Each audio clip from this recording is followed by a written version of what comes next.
I walked into the small tailor shop in Pittsburgh's Polish Hill with a torn wedding suit and a shattered heart.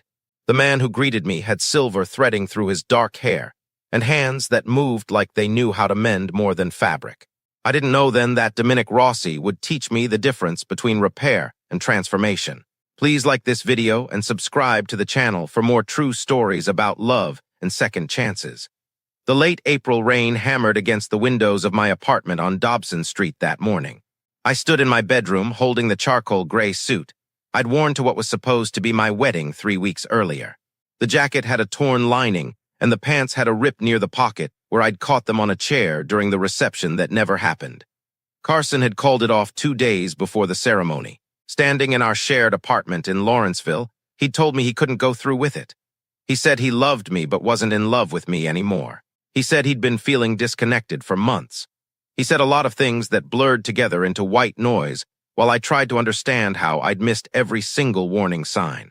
I was 34 years old and worked as a watershed management specialist for Allegheny County.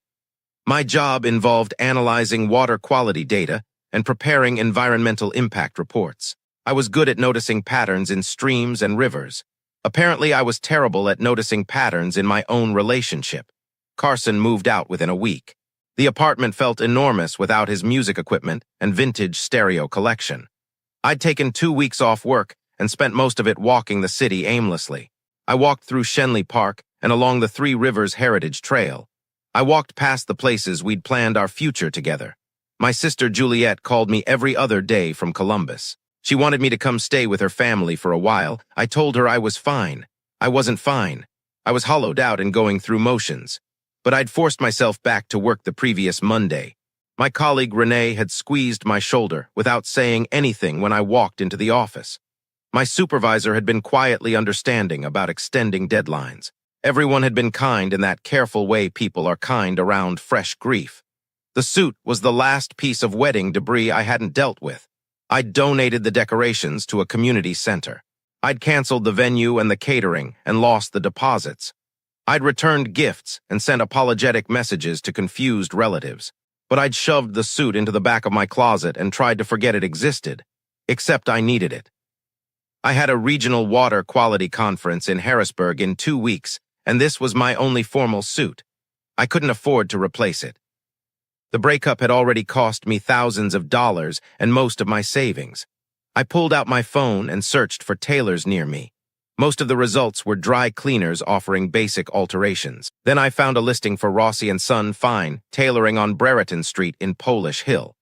The reviews mentioned traditional craftsmanship and reasonable prices. One reviewer said the owner had restored a vintage military uniform to museum quality. I called the number. A man answered on the third ring with a simple Rossi's. His voice was warm and slightly rough, like good whiskey. I explained I had a suit that needed repairs. He asked me to bring it by that afternoon if I could. He said he kept unusual hours and would be there until 6. I arrived at the shop around 4:30. Polish Hill was one of those Pittsburgh neighborhoods perched on a steep slope with narrow streets and old brick row houses. The rain had softened to a drizzle. Brereton Street was quiet except for a postal worker making rounds and an older woman walking a small terrier. The tailor shop was tucked into the ground floor of a 3-story building with faded green shutters. A hand-painted sign above the door read, Rossi & Son, in elegant script. Through the window I could see bolts of fabric stacked on shelves and a long wooden work table. I pushed open the door. A bell chimed softly. The shop smelled like wool and steam and something faintly cedar.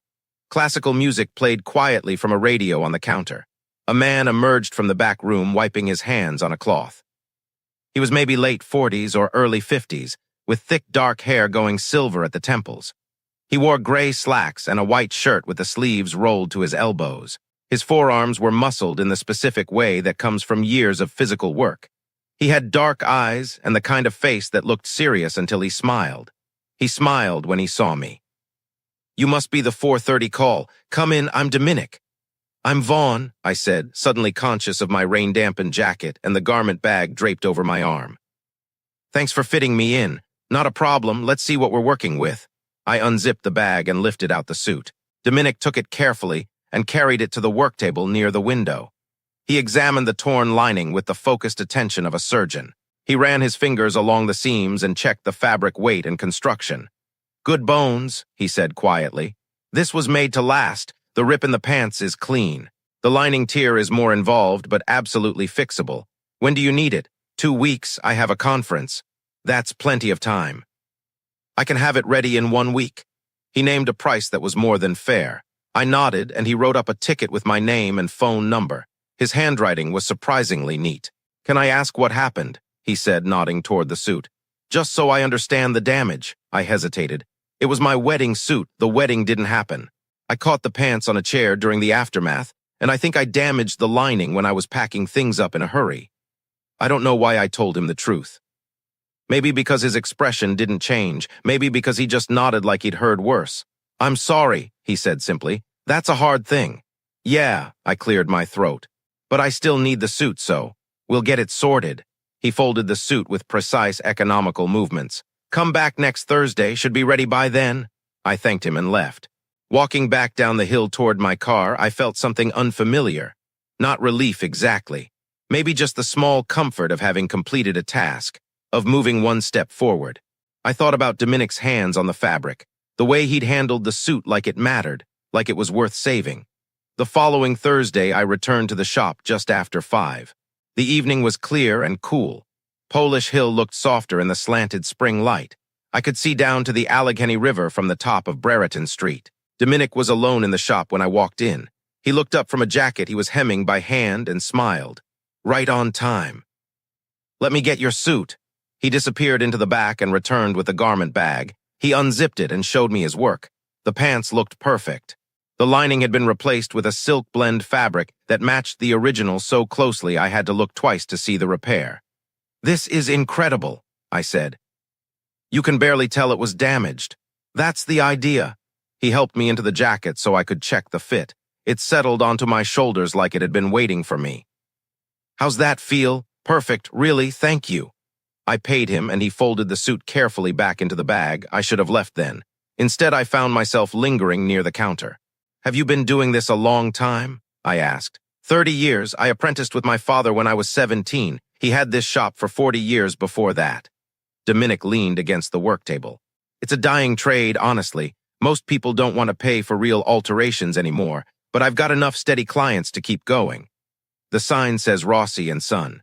Do you work with your dad still?" Something shifted in his expression. "My father passed 12 years ago. I kept the name, seemed right. I'm sorry. Thank you." "He taught me everything." Dominic glanced around the shop with obvious affection. "This place still feels like him sometimes, in a good way." We talked for another 10 minutes. I learned he'd grown up in Polish Hill and never left. He lived in the apartment above the shop. He'd been married briefly in his 20s, but it hadn't worked out. No kids. He had a brother in Philadelphia who worked in hospital administration. He asked what I did, and I explained my work with the county. His eyes brightened with genuine interest when I described watershed management.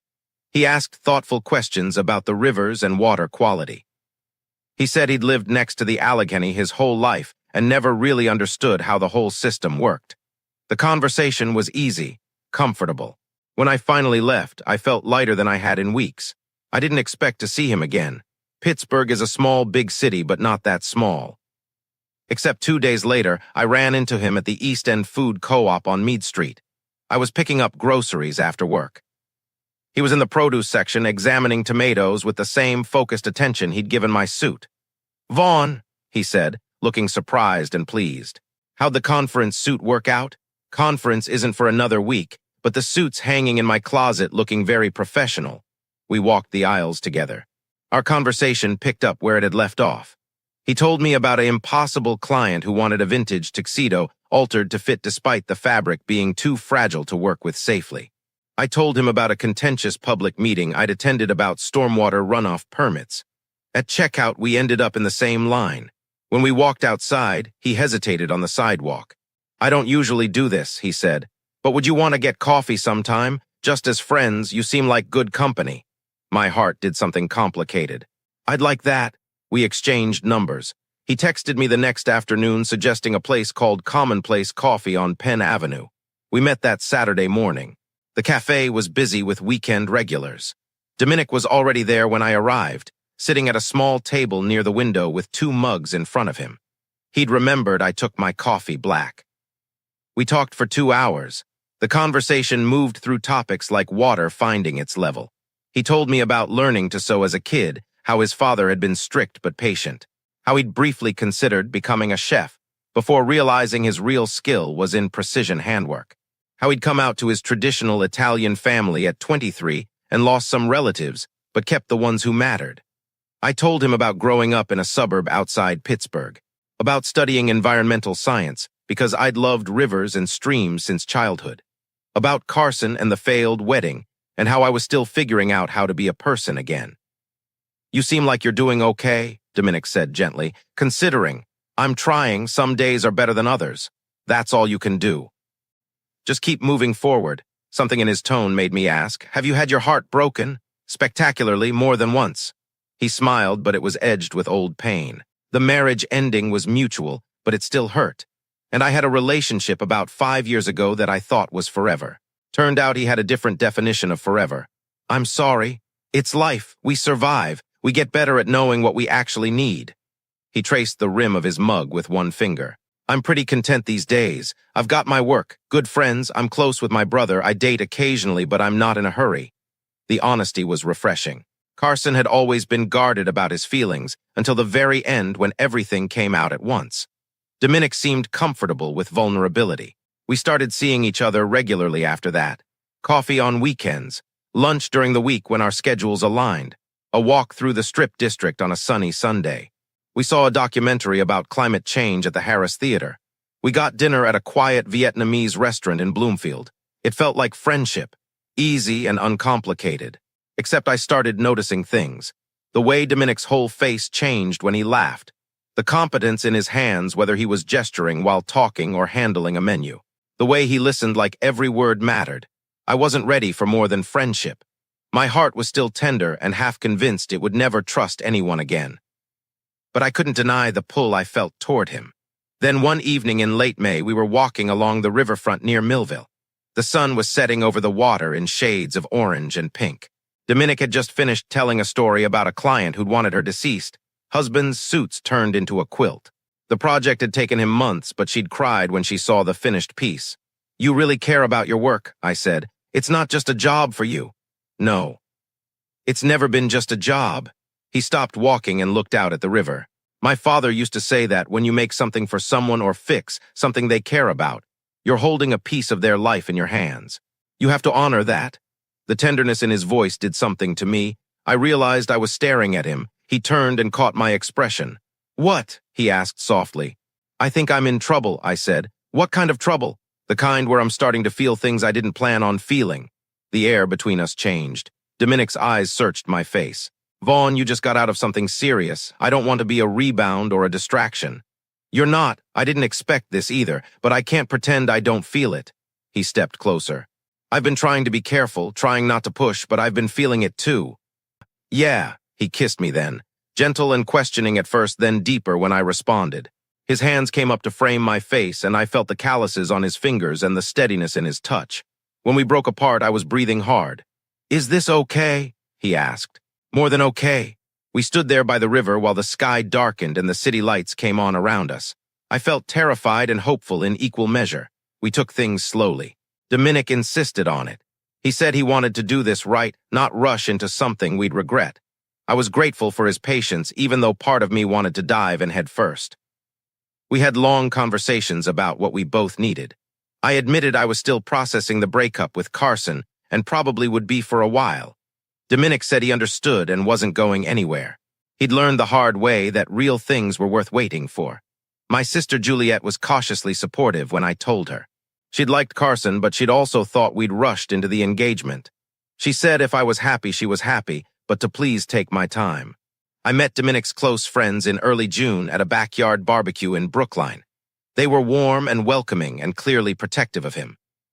His best friend Morris pulled me aside at one point and said simply, "He's been alone a long time by choice. If he's making space for you, that means something." I had no intention of wasting it. Dominic and I fell into a rhythm. He worked long hours in the shop, but we'd have dinner together several nights a week. Sometimes I'd bring takeout to the shop, and we'd eat at his work table while he told me about his projects. I loved watching him work. There was meditation in the repetitive motions of his hands, the careful measuring and pinning and stitching. He came to one of my public presentations about a new green infrastructure project the county was implementing. Afterward, he said he'd barely understood half of it, but he was impressed by how clearly I communicated complicated information. He said I had a gift for making people care about things they didn't know they should care about. In late June, I had a small crisis at work involving a contaminated tributary and a potential lawsuit from a local municipality. I spent 70 hours that week doing emergency water testing and writing reports. Dominic brought me food and made sure I slept. He didn't try to fix anything or offer empty reassurances. He just showed up. When the crisis resolved in our favor, he took me to Phipps Conservatory to decompress. We walked through the gardens, and he pointed out the textures in different plants and compared them to fabrics he worked with. He found beauty in patterns and details most people overlooked. I was falling in love with him. The realization didn't scare me the way I thought it would. One evening in July, we were at his apartment above the shop. It was a small space, but he'd made it comfortable with well-chosen furniture and warm lighting. We just finished dinner and were sitting on his couch with the windows open to catch the breeze. "Can I ask you something?" I said. "Always. That first day when I brought in the wedding suit, did you think I was a mess?" Dominic smiled. "I thought you were someone dealing with something hard. I thought you seemed sad but also resilient, and I thought you had kind eyes." "Kind eyes? You can tell a lot about people from their eyes. Yours are kind even when you're hurting."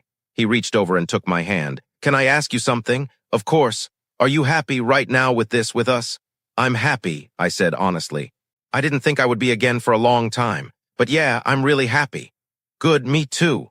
We kissed, and it led to more, and we ended up in his bedroom as the summer evening deepened outside. Afterward, lying in his bed with his head on my chest, I felt a piece I hadn't known I was missing. "I love you," I said quietly. "I know it's maybe too soon to say that, but I do." Dominic lifted his head and looked at me. "It's not too soon, and I love you too." We spent the rest of the summer building something real. We had our first argument in August about something stupid involving scheduling and miscommunication. We worked through it like adults. We learned each other's rhythms and needs and boundaries. I started keeping clothes at his place. He started keeping a toothbrush at mine. We talked about the future in careful, hopeful terms. Neither of us wanted to rush, but we both knew this was serious. In September, I got an email from Carson. He said he'd heard through mutual friends that I was seeing someone. He said he was glad I was moving forward and he hoped I was doing well. He said he was sorry again for how everything had ended. I showed the email to Dominic. He read it and handed my phone back without comment. "I don't feel angry anymore," I said. "I think I'm just grateful it ended before the wedding instead of after." "That's growth," Dominic said. "You're allowed to be grateful it's over and still acknowledge it hurt. When did you get so wise? 51 years of making mistakes and paying attention." He pulled me close. "I'm grateful too. If he hadn't made that choice, you wouldn't have walked into my shop. You think things happen for a reason? I think things just happen. But sometimes we're lucky enough to find meaning in them anyway." By October, we'd been together 6 months. Dominic asked if I wanted to move into the apartment above the shop. He said there was no pressure, but he liked waking up next to me and he wanted more of that if I did. I said yes. We combined our lives slowly and deliberately. I brought my books and my small collection of vintage maps and my coffee maker. He made space in his closets and cleared drawers. We figured out how to share the bathroom and the kitchen. We learned to be domestic together. My lease in Lawrenceville ended in November, and I moved the last of my belongings to Polish Hill. Juliet drove over from Columbus to help. She pulled me aside while Dominic was downstairs in the shop. "You're different," she said. "Lighter, more yourself than you've been in years." "I feel different. He's good for you, I can see it." She hugged me hard. "I'm really happy for you." That winter was one of the best of my life. Dominic and I settled into our shared space. We'd been doing it for years. We hosted Thanksgiving for his brother's family. We spent Christmas with Juliet and her kids. We had quiet evenings and busy weekends, and the ordinary intimacy of building a life together.